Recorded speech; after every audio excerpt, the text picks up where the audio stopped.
मोहित और नंदिनी की कहानी एक छोटे से गांव में शुरू हुई। मोहित एक शांत और समझदार लड़का था जो गांव में एक छोटी सी दुकान चलाता था। नंदिनी, उसकी बचपन की दोस्त, एक खुशमिजाज और संवेदनशील लड़की थी जो शहर के कॉलेज में पढ़ाई कर रही थी। छुट्टियों के दौरान वह हमेशा अपने गांव आती थी।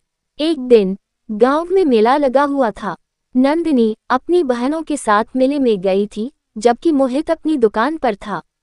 नंदिनी की नज़र एक पुराने खिलौने की दुकान पर पड़ी और उसने वहां जाकर कुछ खरीदने का सोचा। मोहित ने देखा कि नंदिनी ने उसकी दुकान पर कदम रखा तो उसने मुस्कुराते हुए उसका स्वागत किया। नंदिनी ने मोहित को पहचान लिया और उसकी ओर इशारा करते हुए कहा, तुम्हारी दुकान बहुत अच्छी लग रही है, क्या तुम मुझे दिखा सकते हो? मोहित ने नंदिनी को दुकान के हर कोने में घुमाया और वे दोनों पुराने खिलौनों पर चर्चा करने लगे। इसी दौरान मोहित ने महसूस किया कि नंदिनी की हंसी और उसकी बातें उसे बहुत भा रही हैं।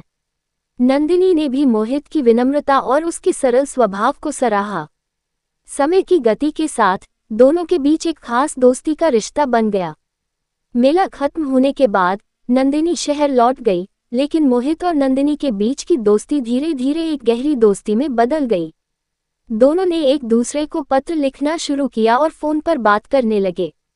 उनकी बातचीत ने उन्हें और भी करीब ला दिया। छुट्टियों के दौरान नंदिनी फिर से गांव आई। इस बार मोहित ने उससे अपने दिल की बात कह दी। उसने नंदिनी से कहा, जब से तुम मेरी जिंदगी में आए हो, मैं हर पल तुम्हारे बारे में सोचता हूँ। क्या तुम मेरी जिंदगी का हिस्सा बनोगी? नंदिनी थोड़ी चौंकी, लेकिन उसने मोहित की बातों में सच्चाई महसूस की। उसने मुस्कुराते हुए जवाब दिया, मैंने भी तुम्हारी सादगी और सच्चाई को महसूस किया है। मुझे भी तुमसे प्यार हो गया है। दोनों ने अपने परिवारों को अपनी भावनाओं के बारे में बताया और उनके परिवार ने भी उनकी पसंद का सम्मान किया। अंततः मोहित और नंदिनी की शादी एक भव्य समारोह में हुई, जिसमें उनके दोस्तों और परिवार वालों ने उन्हें ढेरों शुभकामनाएं दी। मोहित और नंदिनी की प्रेम कहानी एक खूबसूरत याद बन गई, जिसमें सच्चे प्यार और समझदारी की कहानी थी। उनकी जिंदगी खुशियों और प्यार से भरी हुई थी और उनका साथ हमेशा मजबूत और स्थिर रहा। ये कहानी सच्चे प्यार और दोस्ती की यात्रा को दर्शाती है, जिसमें एक सरल लेकिन